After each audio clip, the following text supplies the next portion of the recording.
할렐루야. 오늘 금요일에 오신 모든 분들 진심으로 환영하고 축복합니다. 오늘은 교회 본당 컴퓨터에 문제가 있어서 실시간 중계를 하지 못하고 녹화 방송으로 유튜브에 올리도록 하겠습니다. 시간은 예배 마쳐지고 편집 한 30분가량 필요하고 그 다음에 올리면 한 9시 반에서 10시 사이에 올려지는 것으로 그렇게 하겠습니다. 우리 기도드립시다. 거룩하신 하나님 아버지, 오늘도 주의 백성들과 더불어서 하나님의 전에 모여 신령과 진정함의 예배 드리기를 원합니다. 우리의 예배를 영광 중 받아 주옵시고 우리를 통하여 하나님 영광을 받아 주옵소서. 오늘도 진리의 말씀이 우리를 온전함으로 이끌게 하시옵고 거룩하신 예수님 이름으로 기도드리옵나이다. 아멘. 컴퓨터가 안 돼서 오늘은 찬송가를 보면서 부릅시다. 288장 찬송 한 장을 부르십시다.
합심해서 통성으로 나라와 민족을 위해서 우리 백신 확보, 수급, 접종을 위해서 한국교회 영적 각성과 신앙의 부흥을 위해서 우리 현수 목성도를 위해서 한번 전심으로 기도드립시다.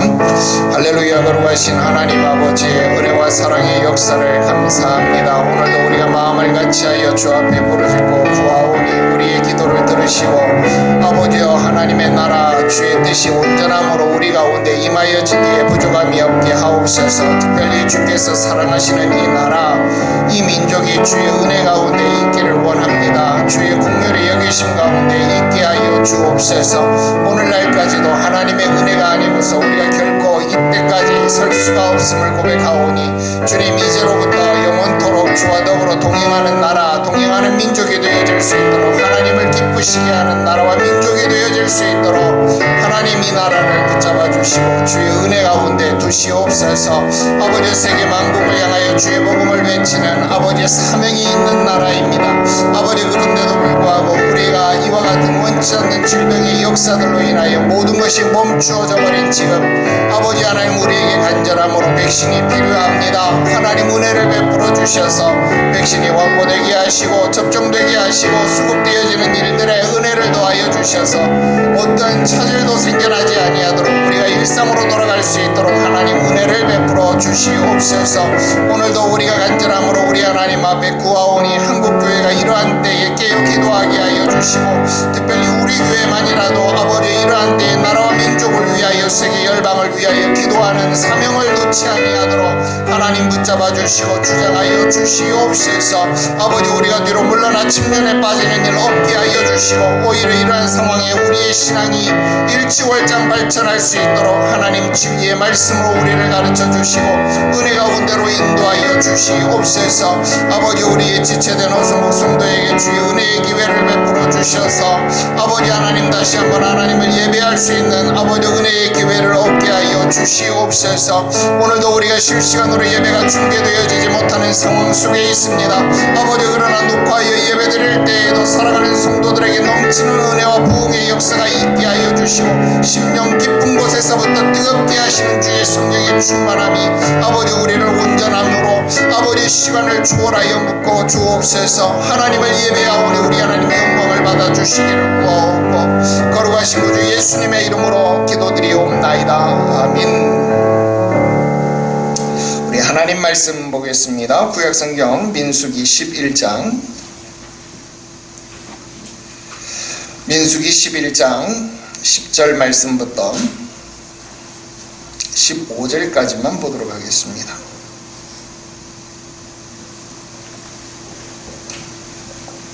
민수기 11장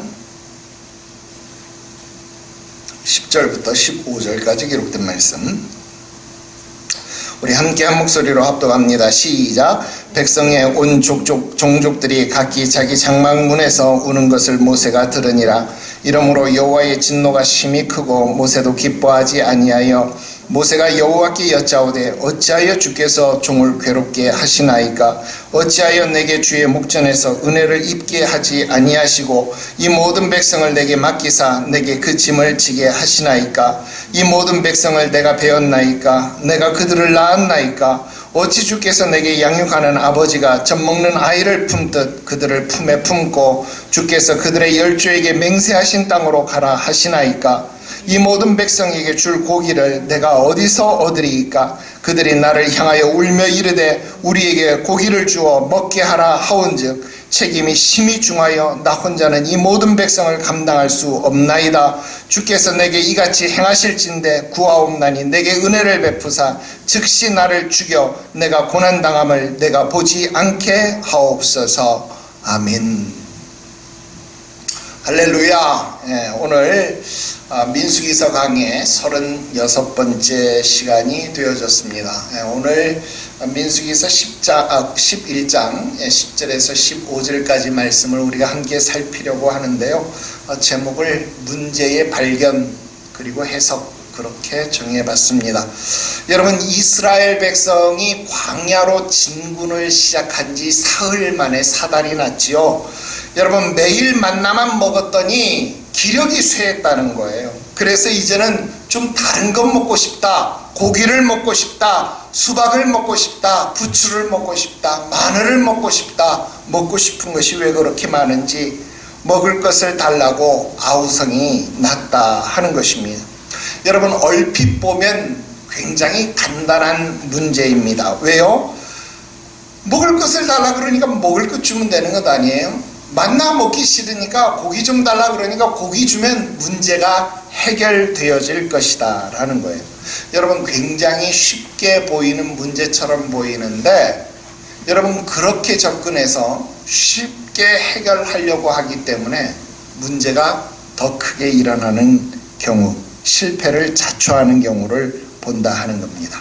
왜 그럴까요? 문제는요, 결코 단순하지 않기 때문에 그렇습니다. 여러분, 우리는 지난 실패의 역사 속에서 문제가 굉장히 간단해 보이는 일들을 많이 경험했다 하는 거예요. 그러나 대부분의 문제는 결코 간단하지 않더라 하는 것입니다. 왜 그럴까요? 여러분, 빙산의 일각 이런 말 들어본 적 있죠? 무슨 말입니까? 바다 위에 빙산이 떠다니는데 이 물 위로 올라와 있는 얼음 조각은요 그렇게 크지 않더라. 그래서 저 정도면 충분히 피해갈 수 있겠지 라고 생각을 하지만 그 물 밑에 잠겨 있는 빙산의 크기는 우리가 감히 측량할 수 없을 정도로 큰 경우들이 많습니다. 그래서 여러분 그 유명한 타이타닉 같은 배도 여러분 어때요? 이 작은 빙산인 줄 알고 이것을 통과할 수 있을 거라고 생각을 했는데 결국 그 빙산에 좌초가 되어지고 결국 배가 꺾여서 침몰하는 일들을 맞게 되었다 하는 것입니다. 여러분 우리들 가운데 일어나는 일이 간단해 보이지만 결코 간단하지 않은 문제들이 너무 많다. 여러분 정말로 간단한 문제, 정말로 쉬운 문제, 수학 문제처럼 공식을 대입하면 정확하게 답이 떨어지는 문제, 여러분 그런 문제들만 우리 인생 가운데 나타난다라고 하면 여러분 뭐가 어렵겠어요? 정말 쉽게 해결할 수 있고 편하게 해결할 수 있다 하는 거예요.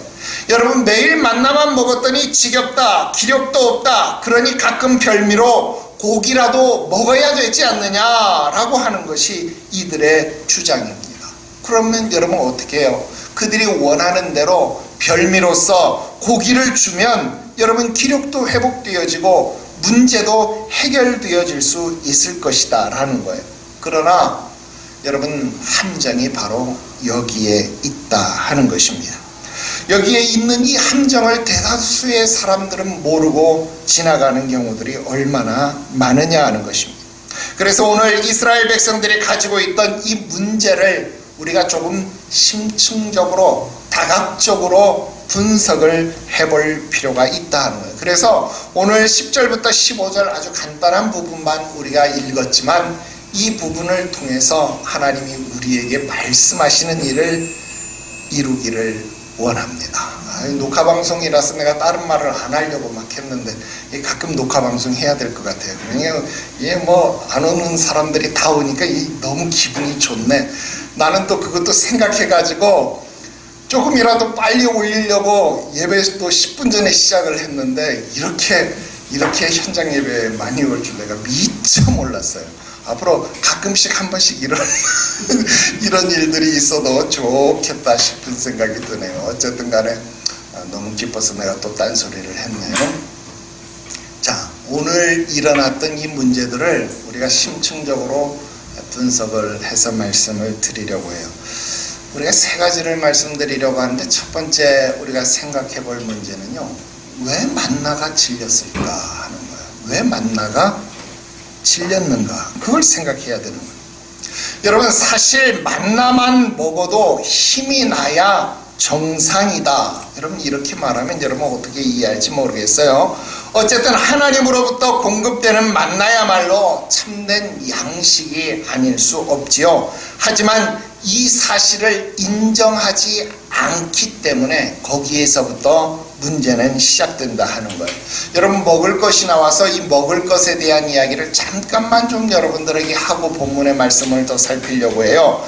여러분 에덴 동산에서 하나님이 천지 만물을 창조했을 때에 하나님은 아담과 하와에게 육식을 허락하지 않았죠. 채식을, 과실에 있는 각종 나무에 있는 실과들을 통해서 먹고 살게끔 하나님께서 말씀하셨더라는 거예요. 창세기 1장 29절과 30절 말씀에 이렇게 이야기합니다.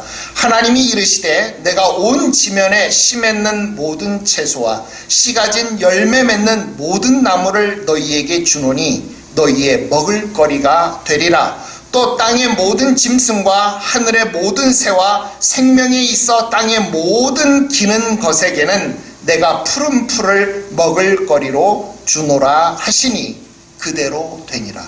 여러분 모든 동물들은 푸른 초장에서 풀을 먹으면서 자라게 했고 우리 사람은 씨 맺는 채소와 또 각종 열매 맺는 나무들을 실과로 주어서 이것을 우리에게 먹을거리로 주었다라고 하는 거예요. 그런데 여러분 문제는 어디서 발생이 됐을까요? 여러분 시대가 흐르고 노아의 시대가 왔어요. 노아의 시대에 여러분 하나님의 징벌로 말미암아서 여러분 홍수가 나게 됐죠. 40주 40야 그러니까 40일 동안 계속 비가 내린 거예요. 그리고 나중에 물 빠지는 그러한 기간까지를 다 생각을 해보니까 여러분 약 한 200일 이상이 여러분 모든 지면에 물이 가득 차 있었다라는 거예요. 여러분 그런 상황이니까 우리가 알고 있는 흔한 식물의 생태계가 전부 파괴되어졌을 것이다 하는 생각을 우리는 쉽게 할 수 있겠죠. 물론 거기에서 심했는 이 씨앗들이 떠다닐 수도 있고 수중에 있다가 여러분 나중에 가라앉아서 이 퇴적층에서 다시 저절로 씨를 맺을 때까지 여러분 그 시간이 굉장히 긴 시간이 되어지잖아요. 하나님이 우리에게 채소를, 열매를, 식물을 우리들에게 먹을거리로 주셨는데 노아의 홍수로 말미암아 먹을거리가 없어졌어요. 그래서 어떻게 됩니까? 하나님께서 노아에게 비상으로 육식을 허락하시는 것을 보게 돼요. 창세기 9장 2절에서부터 4절까지 말씀이에요. 제가 한번 읽어드릴게요. 땅의 모든 짐승과 공중의 모든 새와 땅에 기는 모든 것과 바다의 모든 물고기가 너희를 두려워하며 너희를 무서워하리니 이것들은 너희의 손에 붙였음이라. 모든 산동물은 너희의 먹을 것이 될지라. 채소같이 내가 이것을 다 너희에게 주노라. 그러나 그 고기를 그 생명이 되는 핏째 먹지 말 것이니라. 여러분, 홍수 시대, 홍수 이후에야 하나님이 사람에게 무엇을 허락하셨어요? 육식을 허락하셨다라고 하는 거예요. 여러분, 이 말씀 3절 4절만 읽어도 되는데 여러분 뉴스를 보면서 너무나도 좀 표현이 그럽니다. 황당한 일들을 보게 되니까 제가 2절을 더 읽었어요. 여러분, 남양주에서 50대 여성이 유기견에 의해서 물려서 죽는 사건이 발생했죠. 그런데 지금까지 모든 사자나 호랑이나 조련사들을 물고 하면 반드시 사살을 하는 것이 원칙이에요. 죽여야 되는 것이죠. 근데 이 동물보호단체에서 또 동물권익 하는 분들이 이제 왜 개를 죽이느냐, 그 개를 버린 견주가 문제지 개는 죄가 없다 이렇게 이야기를 했어요. 그래서 지금 이걸 찬반이 너무 팽팽해 가지고 남양주시에서도 어쩌지를 못하고 경찰에서도 어쩌지를 못하고 지금 여론만 보고 있는 이런 상황이 있다 하는 거예요. 근데 여러분, 이 사건 내용 CCTV를 보니까요, 이 50대 여인이 길을 가고 있는데 이 유기견이 뒤에서 달려들어서 목덜미를 물었어요. 이건 사냥입니다. 사냥. 그래서 목을 물어서 이 여자가 의식을 잃고 쓰러져서 움직임이 없을 때까지 목을 놓지 않았어요. 그리고 여인이 죽으니까 뒷산으로 도망갔는데 결국은 잡혔죠. 어쨌든 이런 일이 생겨났다.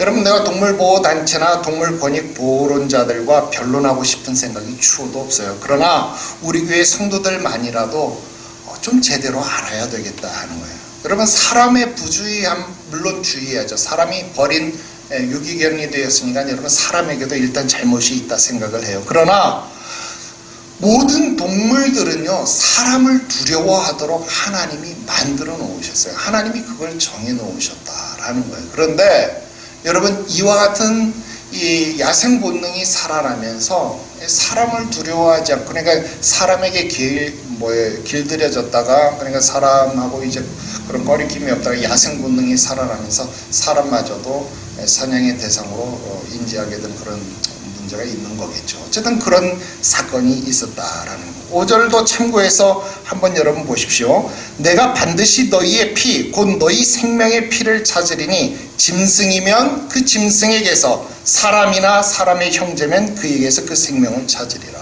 여러분, 짐승도 짐승의 피값을 찾게 돼요.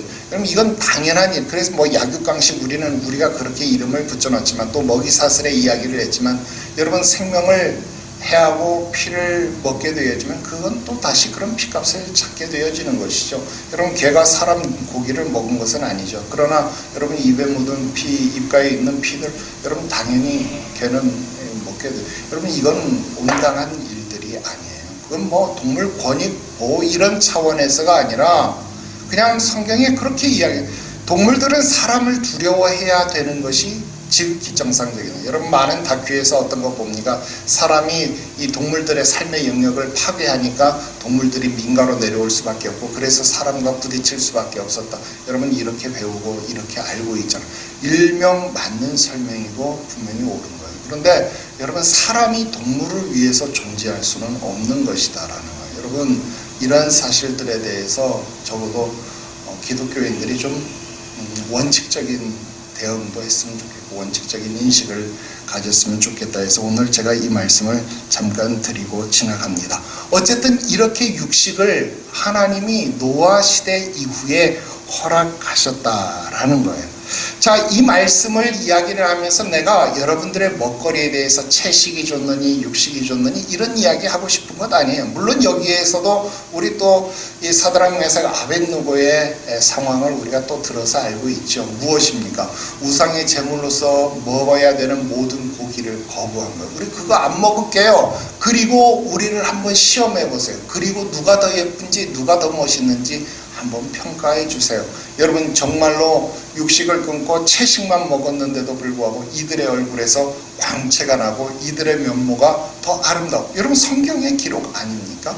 여러분 원래 뭐 채식주의자 뭐 육식주의자 이런 이야기를 하려고 하는 것도 아니고 그런 구구절절한 이 논란 속에 여러분들을 하고 같이 논쟁하자 그런 의미가 아닙니다. 어찌 되었든 간에 여러분 사람에게 채식이 일단 허용이 됐었고 육식은 특별한 경우로 우리들에게 허용이 됐다. 그 이후로 이것이 우리들에게 되었다라는. 그런데 여러분 오늘 이스라엘 백성들이 광야에 있게 되었고 광야에서 만나를 먹었는데 하나님이 공급해 주. 거기는 식물도 없는 데잖아요. 너무 건조한 곳이고 여러분 광야 속에서 하나님이 그들에게 식물일지 동물일지 모르지만 온갖 아름다운 이 영양소를 다 포함한 것을 나는 주었을 것이다 라고 생각을 해요. 그런데 그것만 먹다 보니까 질린다는. 우리가 무엇을 먹고 싶은가 했더니 고기를 먹고 싶다라는. 고기를 먹고 싶다. 여러분 그래서 내가 지금 여러분들에게 이 문제의 진단을 하면서 먹거리에 대한 논란을 여러분들에게 이야기하는 것 아니에요. 물론 내가 안식일 교회 목사였다라면 먹는 것에 대해서 여러분들에게 강의를 했겠죠. 또 내가 영양학을 전공한 사람이라면 여러분들에게 이런 것에 대해서 이야기했을지도 몰라요. 그러나 내가 이야기할 수 있는 영역으로 돌아가서 영적인 관점에서 이 문제를 따져보자 하는 거예요. 여러분 오늘날 교회에서 많은 사람들이요 하나님의 말씀으로 살아야 하는 것을 인정하는 거예요. 만나를 먹고 살아야 된다. 하나님의 말씀을 먹고 살아야 된다라는 것을 인정해요. 사람이 떡으로만 살 것이 아니고 하나님의 입에서 나오는 모든 말씀으로 살 것이니라. 그러니까 만나를 먹고 사는 것이 심히 마땅하고 심히 당연하다라는 것을 인정을 해요. 그런데 여기에 여러분 무엇을 합니까? 살짝 하나를 끼워 넣는다라는 거예요. 여러분 사람이 하나님의 말씀으로 활력도 얻고 기쁨도 얻고 용기도 얻는다라는 거예요. 그렇지만 여기에 영화나 음악이나 오락이나 스포츠나 여러분 이와 같은 것들이 양념이 첨가되면 더 큰 활력을 얻을 수 있는 것 아니냐 이렇게 말한다라는 거예요. 그래서 교회에서 모임이 말씀과 기도가 전부가 아니라 여러분 어때요? 일종의 오락적 요소를 가미하게 된다 하는 거예요. 여러분 이것이 가끔 한두 번 의미 있는 일들이 되어질 수 있죠. 교육학적으로도 강화제로서 충분히 작용할 수 있는 일들이다 생각을 합니다. 그러나 이것이 당연하고 이것이 전부인 것처럼 여겨지면 곤란하다. 여러분 남성교회 여성교회 모임 활성화되기 위해서 여성교회 바자회하고 남성교회 여러분 모여서 등산도 하고 축구도 하고 골프도 치고 여러분 이런 일들 여러분 이것이 좋으니까 이게 한번 하다 재미있어지니까 나중에는 여러분 구역 예배 모이는 것이 주가 아니고 성교회 모임이 주가 아니고 바자회 하는 게 주가 되고 여러분 축구하는 게 주가 되고 여러분 이렇게 바뀌어 버리는 경우들을 얼마나 많이 보느냐 하는 거예요. 야외 예배 소풍 가는 거 여러분 좋은 일이죠. 교회에서 체육대회 하는 거 좋은 일이죠. 교회에서 필요한 일이다 라는 생각을 합니다. 그러나 여러분 중요한 건 뭐예요? 주변적인 요소가 정말 원칙적인 주인의 자리에 올라가면 안 된다라고 하는 거예요. 여러분 우리 교회는 혹시라도 이런 일이 벌어질까 봐 항상 교회에서 이런 행사를 할 때 어떻게 했어요? 교회에서 예배를 드리고 야외로 소풍을 갔고 교회에서 예배를 드리고 가서 체육대회를 했고 여러분 이런 일들을 항상 했다. 무슨 말입니까? 주객이 바뀌면 안 된다라는 거예요. 다시 한번 강조해서 말씀을 드려볼게요. 마태복음 4장 4절 예수께서 대답하여 이르시되 기록되었을 때 사람이 떡으로만 살 것이 아니요 하나님 입으로부터 나오는 모든 말씀으로 살 것이라 하였느니라 하시니. 여러분, 이게 정답이다라는 거예요. 하나님께서 이스라엘 백성들에게 만나, 지금 정말 육신적으로 먹을 만나만 이야기하는 것 아니고, 여러분, 하나님이 우리에게 만나를 제공하셨다라고 한다면 이것만으로도 충분할 것이다라는 거예요. 이것만으로도 만족할 것이다 라고 하는 거예요. 이것으로 충분해서 더 이상 다른 것이 필요하지 않을 것이다 라는 거예요. 그러나 우리는 무슨 생각을 하는 거예요? 여기에 예전에 먹었던 그 고기 맛, 그 씹는 맛, 그 뜯는 맛, 씹고 뜯고 맛보고 즐기고, 여러분, 이거를 잊지 못해서 여러분 그 일을 해야 되겠다라는 거예요. 여러분, 굉장히 신앙생활에서 위험한 요소가 아닐 수 없다는 거예요. 단순히 만나가 질려서 고기를 다오하는 이스라엘 백성들의 이 욕구 불만의 문제, 아주 간단한 문제처럼 보이지만 여러분, 이것은 굉장히 중요한 속임수가 그 안에 깔려 있음을 우리는 알아야 된다는 거예요. 여러분, 우리가 이런 것들에 주의를 기울이지 않으면요, 가끔 넘어져요. 정말 나도 실수할 때가 얼마나 많았는지 몰라요. 일단 많이 모이는 것이 중요하니까, 일단 함께 연합되는 것이 중요하니까, 그래서 거기에 많은 사람들이 속아 넘어간다라는 거예요. 근데 그게 틀렸더라. 원칙이 있는 자들이 모이고, 그래서 다시 그 주변으로 그러한 사람들이 모여야 되는 거예요. 옛날 눈사람 만들 때 안에 코어를 집어넣는 거잖아요. 연탄재를 집어넣는 거예요. 그래야 눈덩어리가 잘 뭉쳐지고 굳게 설 수 있는 것이더라. 여러분, 이 원칙을 절대로 잊지 마시고, 오늘 여러분들 주변에서 일어나는 모든 신앙의 문제들, 단순한 문제로, 단순한 해결 방법으로 처리하지 않게 되시기를 주 예수의 이름으로 축원합니다. 두 번째, 우리가 생각해 봐야 될 것이 있는데요, 만나를 어떻게 먹을 것인가, 만나의 조리법을 우리가 생각해 봐야 되는 거죠. 출애굽기 16장 23절 말씀해 보니까, 모세가 그들에게 이르되 여호와께서 이같이 말씀하셨느니라.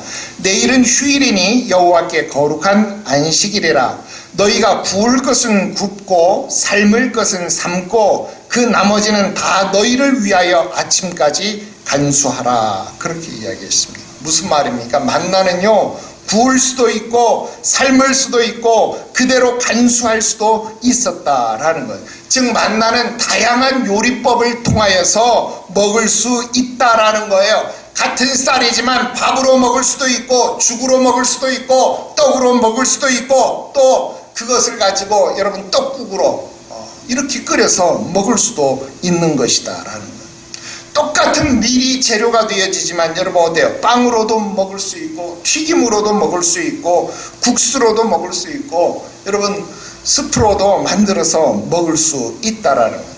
여러분, 우리가 매일매일 먹는 양식이지만 여러분 그것을 어떻게 먹느냐에 따라서 여러분 그것이 별미가 되어질 수도 있고, 여러분 우리가 물릴 수 있는, 질릴 수 있는 일들을 사전에 방지할 수도 있다 하는 거예요. 그리고 또 우리가 매일 쌀, 그러니까 매일 밥을 먹으면서도 여러분 솔직히 말해서 밥이 질린다라고 말하지는 않잖아요. 여러분, 하나님의 말씀으로만 충분히 우리가 살 수 있는데 이것 가지고는 안 된다, 이것만 가지고는 부족하다라고 말하는, 여러분 그것이 진실인지를 우리는 생각해 봐야 된다라는 거예요. 정말 새벽 기도하고 정말 수요 예배 드리고 정말 금요 예배 드리고 정말 주일 예배를 드림에도 불구하고 은혜가 부족한지 물어봐야 되겠더라는 거예요. 정말 성경을 읽고 묵상하고 배우고 전하는데도 은혜가 부족한 것인지를 우리는 물어봐야 된다는 거예요. 결국 고기를 먹고 싶다라고 하는 그들의 욕망은요, 일상에서 좀 벗어나고 싶다라고 하는 일탈일 수밖에 없다라는 거예요. 여러분, 한두 번 일탈할 수 있죠. 매일 쳇바퀴처럼 돌아가는 우리의 삶 속에서 한 번에 여러분 리프레시할 수 있는 그러한 일들이라고 한다면 여러분 그것이 얼마나 우리들에게 큰 활력소가 되어질 수 있겠어요. 그러나 여러분 우리 신앙의 길에서 우리의 신앙의 방법을 가지고도 우리가 찬송하고 기도하고 말씀을 읽고 말씀을 배우고 이런 말씀을 전하면서도 충분히 색다른 은혜를, 읽는 것은 읽는 것대로 은혜, 배우는 것은 배우는 것대로 은혜, 묵상하는 것은 묵상하는 것으로의 은혜, 전하는 것은 전하는 것으로, 그 전하는 말씀을 통하여 그 사람이 변화되어지는 모습을 통해서 온 또 다른 성취감이나 쾌감들을 우리는 얼마든지 누릴 수 있다라고 하는 거예요. 여러분, 그런데도 이러한 일탈을 우리는 소원하고 있다는 겁니다. 여러분, 이러한 것들이 좋아 보이지만 여러분, 절대로 벗어나서는 안 되는 것들이 있죠. 여러분, 기차는요, 궤도를 벗어나는 즉시 무엇이 되는 거예요? 사고가 나는 거죠.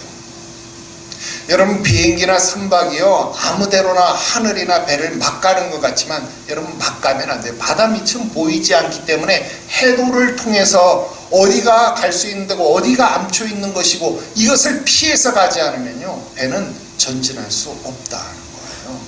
여러분, 비행기도 아무데나 나는 것이 아니라 항로가 있어서 그 정해진 항로를 관제탑과 교신하면서 벗어나지 않도록 매번 그 관리를 받으면서 그 길을 가야만 된다라고 하는 거예요.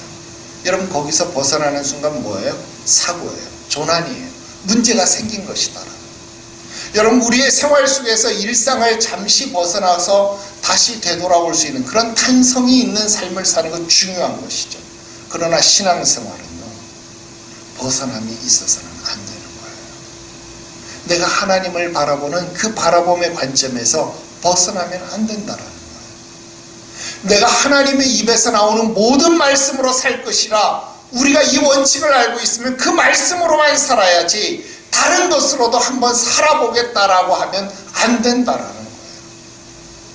여러분, 그것은 일탈이 아니라 영원한 실수고 영원한 실패가 되어질 수 있음을 여러분 꼭 기억해서, 은혜 아니면 살아갈 수가 없네, 찬송하는, 정말 하나님의 은혜로만 만족해야 하는 그러한 삶을 살아갈 수 있기를 주 예수의 이름으로 축원합니다. 마지막 세 번째는요, 원망과 불평의 결과가 무엇이냐 하는 것에 대해서 생각해 봐야 합니다. 오늘 10절 말씀에 보니까 백성의 온 종족들이 각기 자기 장막문에서 우는 것을 모세가 들으니라. 이러므로 여호와의 진노가 심히 크고 모세도 기뻐하지 아니하여, 그렇게 이야기를 했습니다. 여러분, 만나가 질린다고 온 종족들이 자기 장막문에서 울고 있다라는 거예요.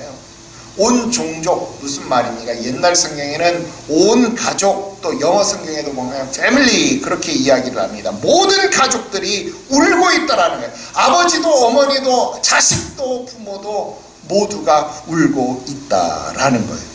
여러분, 그런데 하나님은 진노하시고 모세도 기뻐하지 않았다라고 하는 거예요. 특히나 이 사건은 여러분 어떤 사건이에요? 지난 시간에도 여러분들에게 말씀을 드렸지만 오늘 처음 느닷없이 생겨난 사건이 아니라 이 사건은 언제도 있었어요? 1년 전에도 똑같은 사건이 있었다라는 거예요. 그 말은 무슨 말이냐면, 이들이 원망하고 이들이 불평하는 것이 이제는 습관이 되었다라는 거예요. 버릇이 되었다라고 하는 거예요. 여러분, 이들의 원망과 불평의 결과가 너무나도 참혹하다 하는 것을 우리는 생각해야 합니다.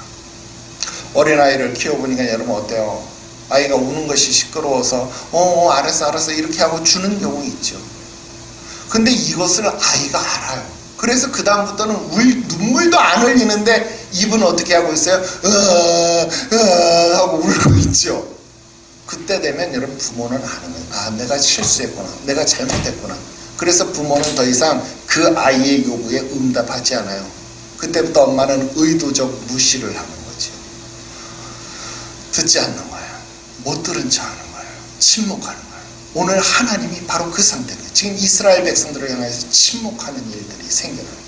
근데 그 침묵, 여러분 잘 생각해야 돼요. 이 침묵이 그냥 괜찮은 용납의 침묵이 아니에요. 어떤 침묵인 거예요?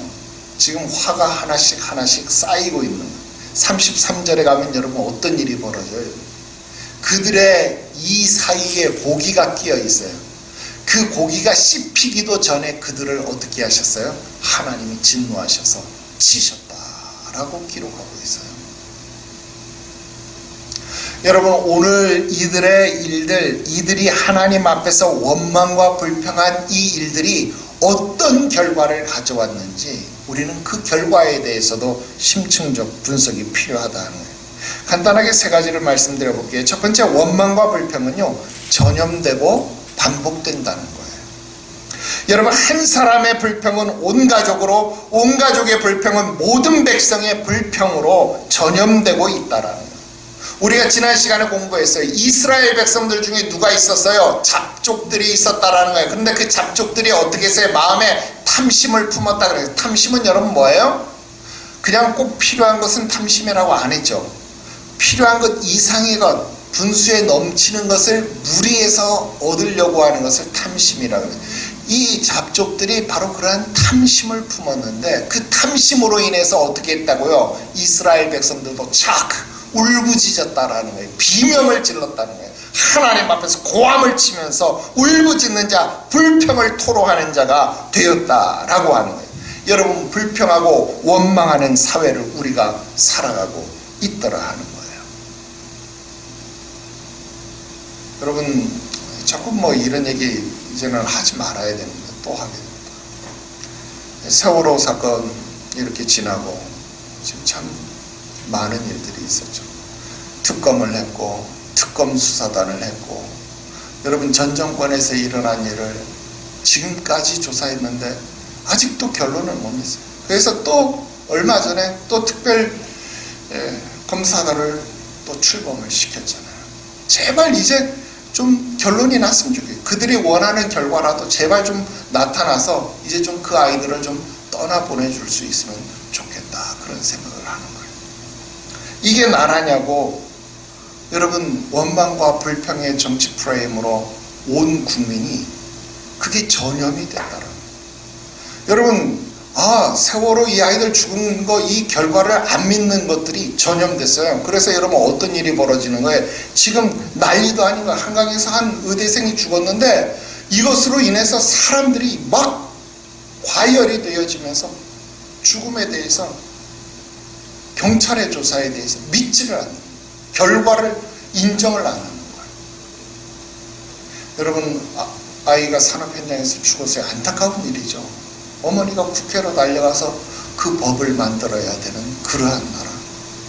어떻게 해서든지 무엇을 만들어내야 하는 이런 나라. 아이가 스쿨존에서 죽으니까 법을, 또 그 아이 이름 만들어서 법을 만들어, 그것으로 또 찬반 양론이 일어나는 그런 나라.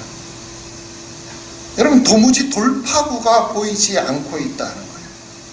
법원의 판단도 믿지 않아요. 여러분, 대통령 예방주사 맞은 거 그걸 왜 바꿔치기 했느냐? 여러분, 대통령 예방주사 맞은 것까지도 믿지 않는 형국이 되어져 버렸다라는 거예요.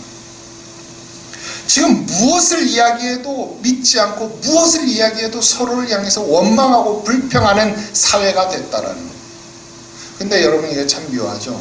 역사가 반복된다고 1990년대에 카톨릭에서 이런 운동이 일어났어요. 네타시오 운동. 압니까? 여러분, 1990년도는 무슨 때입니까? 이제 노태우 대통령이 군부가 끝나고 93년도 이제 김영삼 문민정부가 출범하는 때.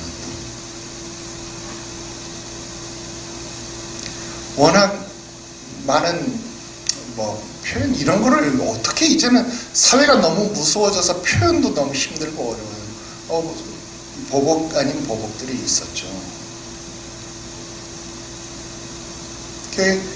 사회가 분열이 되어지고 이렇게 되면 내 탓이요, 내 탓이요. 사회가 큰 반향을 일으켰죠. 그래서 좀 국민이, 김대중 대통령도 통합은 정치보복을 하는 것이 아니라 나는 정치보복 안 하겠다. 그래서 나라가 좀 이렇게 붙어가는 줄 알았어요. 근데 또다시 분열되기 시작했어요. 이 또다시 내 탓이요 운동을 30년 만에 다시 해야 될 것만 같은 그런 상황이 우리 가운데 일어나고 있다는 거예요.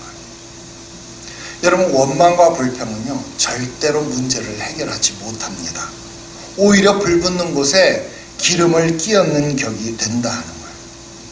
나도 잘 안 되지만 원망하고 불평하는 것이 우리 방어기지 아니? 너무나도 쉬운 방어기지 아니? 그러나 여러분, 우리부터, 나부터라도 그것을 고쳐나가지 않으면 이 시대가 화합되지 못한다라는 거예요. 여러분, 이 시대가 다시 붙어지지 못한다는 거예요. 여러분, 이쪽에도 보니까 여러분 난리도 아니잖아요. 당대표가 되겠다고 하는데 옛날 사람들 새로 세대 갈등이 되어버렸어요. 너무 무서운 거예요. 선배들의 탐심을 심판하겠다.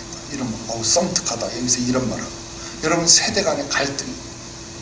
여든 야든 진보든 보수든 여러분 지금 너무 원망과 불평이 팽배해버린 시대를 살다 보니까 여러분 우리의 분노가 어디로 표출되어져야 할지를 모르는 시대. 우리나라만 그럽니까? 아니죠. 이 코로나 아시아에서 왔다고 아시아계를 향한 무차별 폭행 오늘도 또 떴어요. 장보러 가는 할머니를 그냥 주먹으로 쳐서 코뼈를 함몰시켜버렸어요. 여러분, 이런 일들, 이런 아픔의 일들이 여러분 모든 문제 속에서 발생되고 있다는 거예요. 여러분, 원망과 불평은요 전염됩니다. 확대됩니다. 내가 원수를 갚아서 잠시 속이 시원할 수 있을런지는 모르지만 그것이 그 다음 칼날이 되어서 나에게 돌아온다는 사실을 우리는 알아야 되겠다 하는 거예요. 그래서 여와 야가 바뀌기만 하면 여러분 어때요? 서로 반대 논리를 또 이야기한다. 교회 안에서도 신앙 안에서도 여러분 이 한 가지 원칙, 원망과 불평을 가지고 문제를 해결하지 못한다라고 하는 이 원칙을 여러분들 꼭 기억하시기를 바랍니다. 두 번째는 보니까 하나님의 진노하심이 심히 컸다, 그렇게 말하는 거예요. 여러분, 하나님은 이들의 원망과 불평에 진노하셨어요. 그런데 어떻게 화를 내셨는지 기록하지 않는다라는 거예요. 무슨 말입니까? 즉 하나님이 지금 침묵하고 있다는 거예요. 아까 이야기한 것처럼 하나님이 지금 침묵하고 있는 것, 이걸 우습게 보면 안 돼요. 여러분, 지금 잘못하니까 천둥번개가 빠방 치고 벼락 맞아서 그 사람을 심판하고, 여러분 이러면 우리 속이 시원하겠죠. 아유, 하늘도 무심하시지. 하나님이 살아계시면 저런 날강도놈을 살려두시냐고. 여러분, 우리 그래, 하나님이 진짜 그 사람 빵 하고 죽이면 속이 시원하겠죠. 그러나 여러분, 지금 하나님의 이 침묵함을 우리는 무엇으로 보아야 합니까? 여러분, 폭풍 전에 고요함, 그런 이야기를 하죠. 엄청난 결과를 가져오는, 아까 이야기했지만 33절에 고기가 아직 그들 이 사이에서 씹히지도 않았는데 하나님이 진노하심으로 큰 재앙으로 그들을 치셨다라고 이야기하는 거예요. 여러분, 고기를 먹고 싶다고 해. 그래, 얼마든지 먹어. 고기 팍 던져주고 난 다음 한 대 찰싹 때린 거죠. 여러분, 부모들도 그러잖아요. 여러분, 이러한 재앙이 임하기 전에 멈춰야 된다라는 거예요. 이 원망과 불평을 멈춰야 된다라는 거예요. 여러분, 정말 너무 두려운 거예요. 지금 시대가 이렇게 국론이 나뉘어지고 백성이 나뉘어지고 이 뒷감당을 어떻게 해야 할지 정말 두렵다라는 거예요. 빨리 국민이 하나로 한마음이 되어지도록 여러분, 그러한 정치가 펼쳐져야 됩니다. 여러분, 이 일을 위해서 기도해 줘야 돼요. 우리가 기도하지 않으면 안 돼요. 또 우리가 먼저 이들을 품고 용납하지 않으면 안 돼요. 이럴 때 조계사 가서 예수 믿으세요 라고 말하는 것이 전도가 아니더라고요.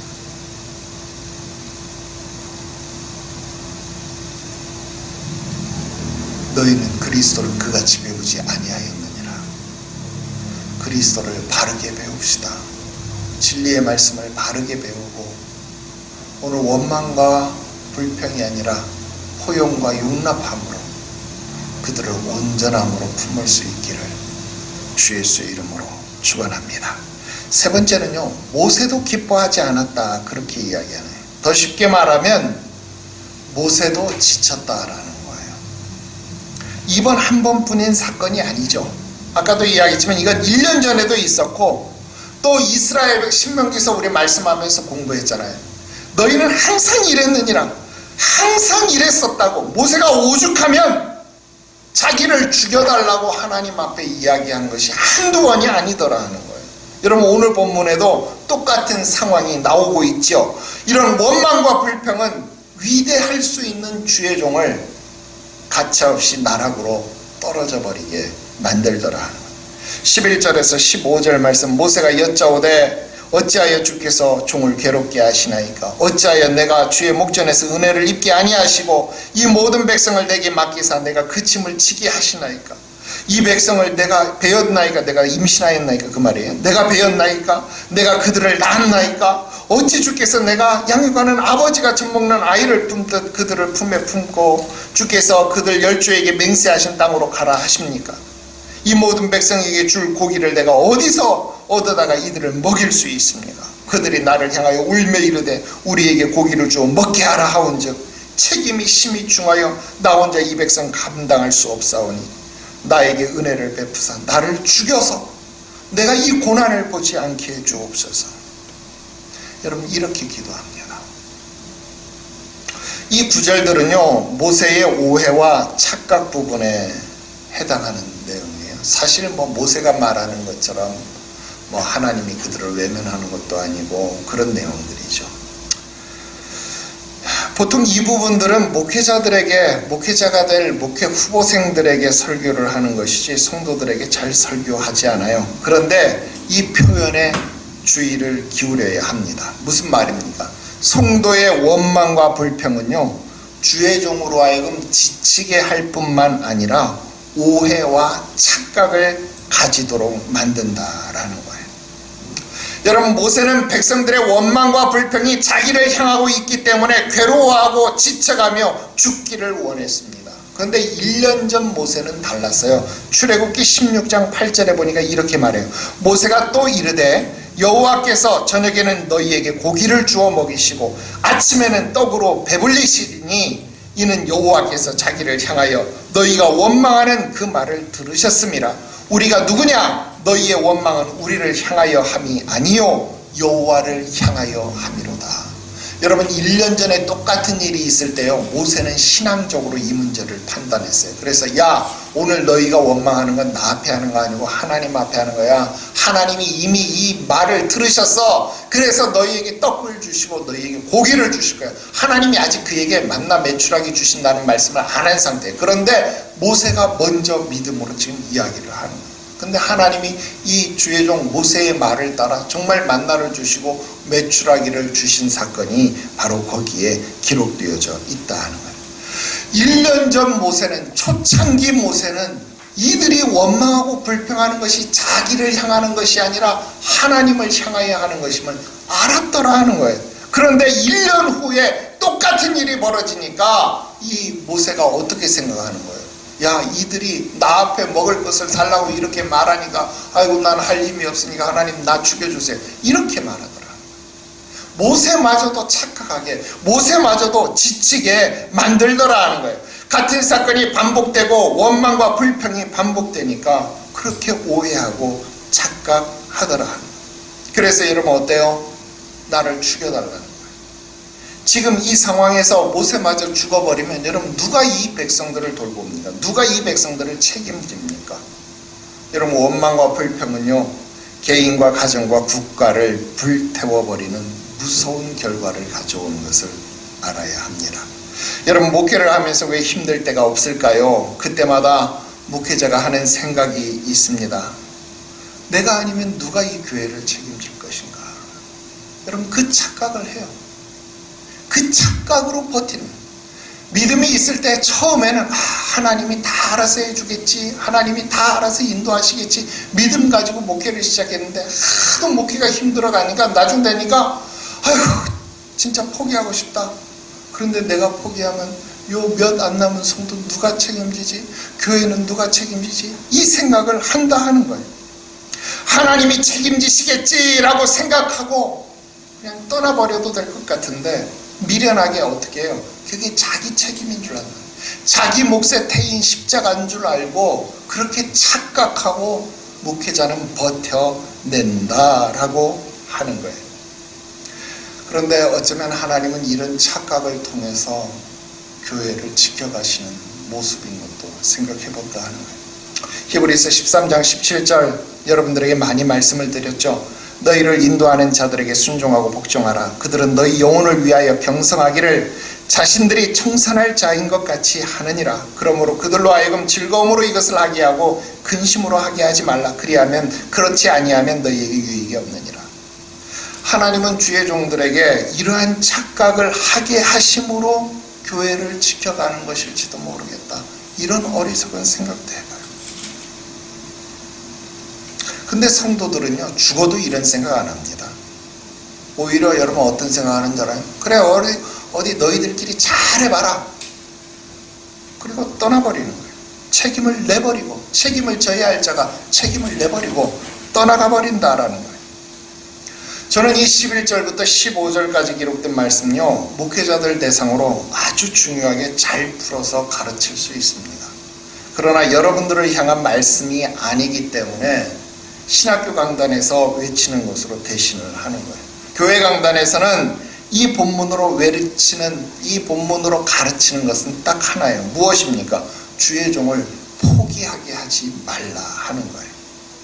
여러분, 훌륭한 목사가 있어서 훌륭한 성도들이 나는 것 아닙니다. 그 반대입니다. 훌륭한 성도가 훌륭한 목사를 만들어가는 것이다 라는 거예요. 여러분, 나는 이것 외에는 여러분들에게 가르칠 말이 없어요. 그리고 하나를 더 첨가하면 성경이 왜 이런 착각, 왜 목회자의 약함을 기록하고 있느냐는 거예요. 바울도 뭐라 그랬어요? 바울도 이런 비슷한 고백해. 베드로도 그런 어리석은 그런 약함을 보여요. 엘리야도 로뎀나무 밑에서 죽기를 원하더라. 여러분, 왜 주의 종들의 약함, 주의 종들의 넘어짐을 성경이 기록하고 있느냐. 오히려 이런 거 기록하면 주의 종들의 약함이 보이니까 리더십에 더 큰 타격을 보일 것 같은데 왜 성경은 이런 것들을 다 보여주고 있느냐 하는 거예요. 그 이유는 무엇입니까? 목회자도 인간이요, 목회자도 피조물이기 때문에 무엇이 필요한 거예요? 전적인 하나님의 은혜가 필요하다 하는 거예요. 그래서 목회자에게도요, 은혜가 필요해요. 하나님이 주시는 은혜가 필요해요. 그래서 목회는 하나님이 주시는 은혜로 목회를 하는 거예요. 그리고 또 한 가지 은혜가 목회자에게는 필요해요. 그게 무엇이냐면 성도들로부터 받는 은혜가 필요하다는 거예요. 고린도전서 16장 18절 말씀에 저희가 나와 너희의 마음을 시원케 하였으니 그러므로 너희는 이런 자들을 알아주라, 그렇게 말하는 거예요. 이런 자들을 좀 알아주라는 거예요. 주의 종들의 마음을 좀 알아주라는 거예요. 정말 그들을 이해하고 그들을 사랑하고 그들을 아껴주라고 하는 거예요. 왜? 그래야 교회가 바로 설 수 있기 때문에 그래요. 그래야 여러분들을 안전하게 적과 꿀이 흐르는 가나안 땅으로 인도할 수 있기 때문에 그렇습니다. 결론지어서 말씀드립니다. 여러분, 모든 문제는요, 표면적인 것을 해결한다고 끝나는 것이 아니에요. 왜냐하면 표면적인 것은 빙산의 일각에 지나지 않기 때문에 그렇습니다. 그래서 어떤 문제를 대할 때는요, 다각적이고 심층적인 분석이 항상 필요해요. 우리 집사람을 비롯해서 많은 사람들이 나보고 그런 얘기예요. 왜 그렇게 복잡하게 사느냐고 묻는 경우가 있습니다. 단순하게 생각하고 단순하게 보라고 말합니다. 나도 좀 그렇게 살아보고 싶어요. 그런데 이것도 일종의 직업병이라면 직업병이랄까, 나는 결코 단순한 문제로 보이지 않더라 하는 거예요. 여러분, 주일 한 번 빠지는 것, 그럴 수 있다라고 생각할 수 있죠. 그리고 좀 넘어갈 수 있으면 참 좋겠어요. 11조 안 하고 헌금 생활이 좀 약한데, 아유, 어려우니까 그러겠지. 한 번 좀 이해할 수 있으면 좋겠어요. 그런데 어려우니까 더더욱 제대로 해야 하는데, 어려우니까 하나님 앞에 더 복을 받아야 되는데, 여러분, 이러한 일들을 저는 지울 수가 없더라 하는 거예요. 여러분, 모세가 오해와 착각으로 그 백성을 위해서 중보할 수 있을 때가 좋았다라는 거예요. 아이고, 하나님 이들 죽이려고요? 그러면 이들 죽이지 말고 내 이름도 그럼 생명책에서 지워주세요. 그 백성들을 위하여 자기가 죽어야 되겠다고 자기를 죽여달라고 할 때가 행복했다라는 거예요. 근데 모세에게 계속 원망과 불평이 날라오니까 여러분, 모세가 어떻게 변했어요? 결국 모세가 사고를 칩니다. 아직 우리가 배우지 않았어요. 민수기 20장에 나와요. 그게 그 유명한 무리바 물 사건입니다. 백성들이 목마르다고 마실 물 내놓으래. 메추라기 고기 내놓으라, 뭐 내놓으라, 뭐 내놓으라. 아이고 더워서 못 살겠다. 햇빛을 별걸 다 내놓으라. 나중에는 이제는 아우 목말라 죽겠어. 그러면 모세가 사고를 치는 거예요.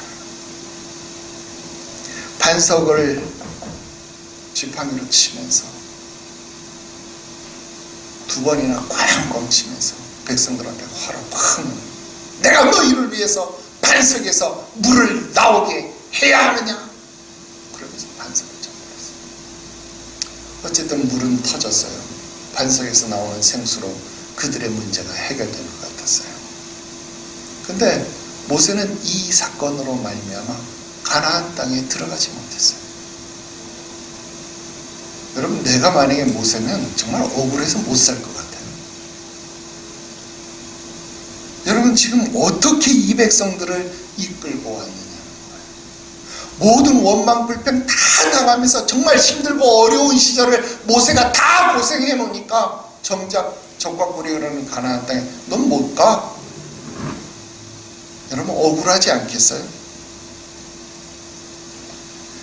정말 억울하고 분한 일이죠. 모세는 광야 1세대와 함께 광야에서 죽었습니다. 오늘날 교회가 목사도 죽고 성도도 죽는 일을 벌이더라 하는 거예요. 교회는 광야 2세대처럼 약속의 땅에 들어가겠지만 결국 목사도 그를 원망하던 성도도 다 죽고 만다라는 거예요. 여러분, 성경이 지금 이런 사건들을 왜 기록하는 것이라고 생각을 합니까?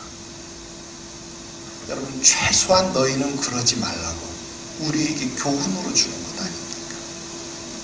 오늘 이스라엘의 원망과 불평에서 여러분들은 도대체 무엇을 보고 있느냐 하는 거예요. 여러분, 그래도 목사가 제발 교회 좀 나와, 제발 주일날 좀 나와, 예배 좀 나와 할 때가 좋은 때예요. 목사가 제발 11조 좀 내라고, 헌금 생활 좀 올리라고 말할 때가, 그때가 그나마 좋을 때인 것을 여러분 기억하시기를 바랍니다. 목사에게 사랑이 식어지고 목사를 향하여 원망과 불평의 눈들이 뜨여질 그때 일어날 결과들을 여러분 눈에 안 보이십니까? 나는 무서워요. 부모들이 교회에서 다 싸웠어요. 부모들이 교회를 떠났는데 자식은 무슨 죄예요? 그죠? 자식도 부모 따라서 교회를 떠나야 되는 거예요.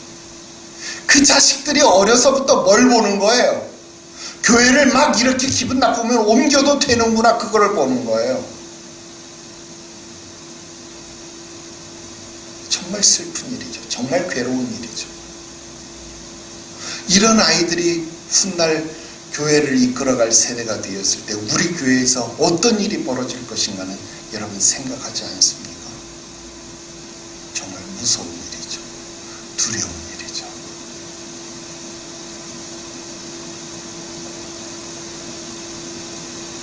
저는 아직 어머니가 제주도에 계시니까 가끔 제주도를 가죠. 제주도를 가서 어머니 콧바람 씌워드린다고 렌트카를 빌려서 어머니랑 이렇게 고향 산천을 이렇게 둘러볼 때 되면 꼭 어렸을 때 갔던 교회를 가는 거예요. 한림교회. 가서 그 십자가 종탑 다 무너져서 이제 대리석 위에 이렇게 종 하나만 올려놔 있는, 그거 가서 보는 거예요. 내가 어렸을 때 올라가서 놀던 그 폭나무 밑에 이렇게 앉아서 또 보는 거예요. 강대상도 의자도 마룻바닥도 다 바뀌어서 이제는 아주 삐까번쩍한 건물들이 되었지만 그래도 그 교회를 보는 거예요. 아, 여기가 내 고향 교회지.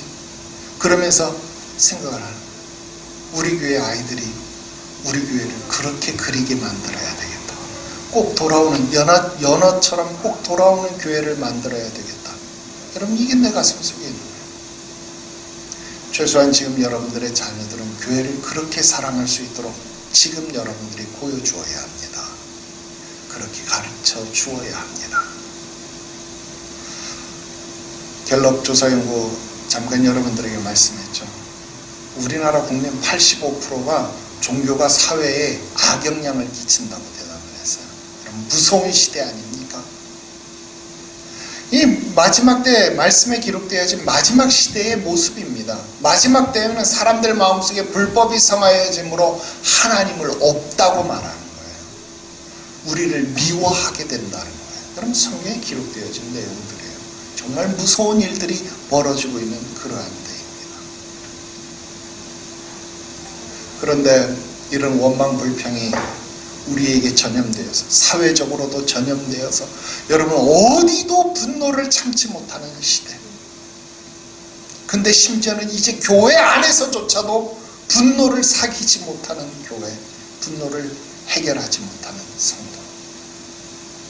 여러분, 너무나도 무서운 시대를 살아가고 있다는 거예요. 오늘 모세가 착각하는 거예요. 하나님, 이럴 거면 차라리 나 죽이세요. 마지막 지키려고 하고 있는 그 사람마저도 죽게 내버리는 시대가 오늘. 인터넷 악플이라고요? 여러분, 너무 무서운 시대가 되었습니다.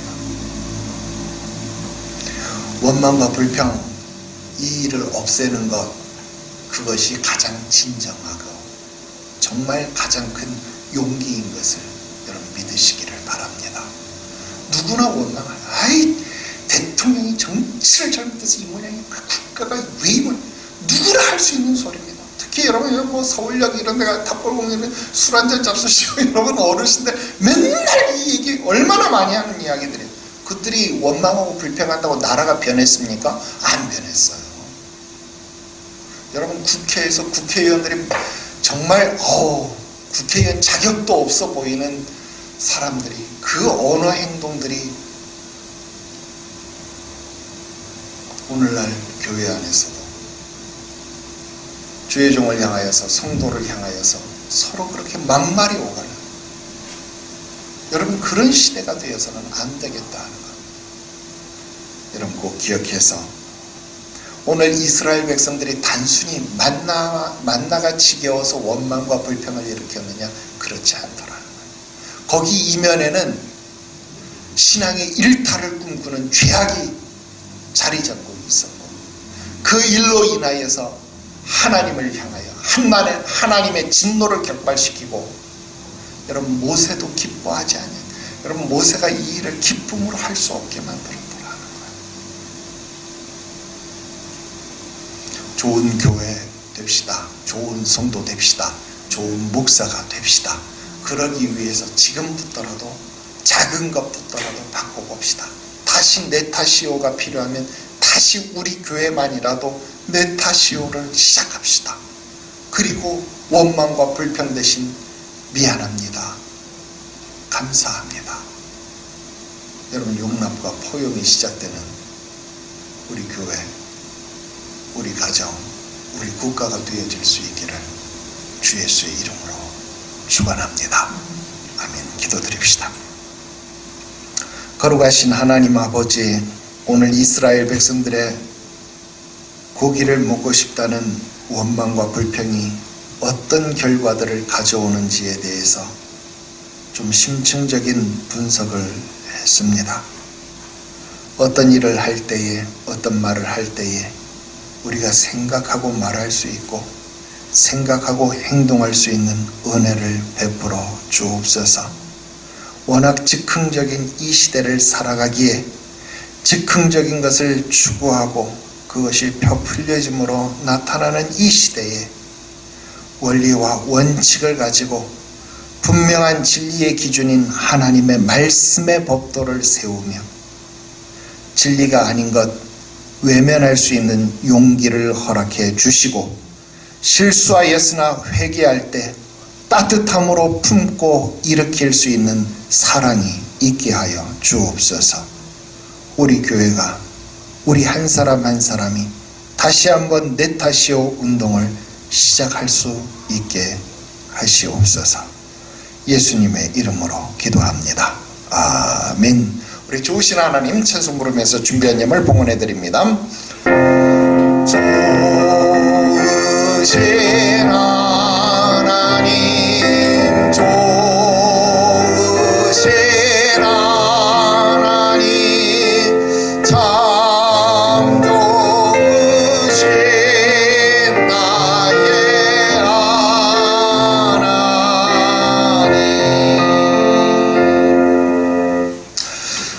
거룩하신 하나님 아버지, 사랑하는 주의 백성, 주의 자녀들이 믿음으로 정성으로 언약이 있는 예물을 주 앞에 봉헌하여 드렸습니다. 이 예물 드림이 저들의 마음과 결단을 드리는 드림이 되게 하시고 우리 주님 역사하실 믿음의 오병이어가 되게 하셔서 생활 가운데, 가정 가운데 하나님이 공급하시는 신령한 만나가, 신령한 은혜가, 신령한 축복이 되게 하여 주시옵소서. 오직 주의 은혜로 살아간다라고 고백할 수 있는 우리의 뜨거운 신앙의 결심이 있게 하시옵소서. 가정과 사회를 복주시기를 구하고 이 나라 이 민족을 복주시고 세워주시기를 구하고 거룩하신 구주 예수님의 이름으로 축복하며 기도드리옵나이다. 아멘. 이제는 교회 머리 되신 구주 예수의 은혜와 하나님 우리 아버지의 크신 사랑하심과 보혜사 성령님 내주 충만 역사 교통하심이 오늘 하나님 앞에 믿음으로 말하고 믿음으로 행하고 원망과 불평 없이 하기를 소망하고 결단하는 주의 백성들 머리 위에, 가정 위에, 생애 위에, 직장과 경영하는 모든 일들 위에 이제로 영원토록 함께 계실지어다. 아멘.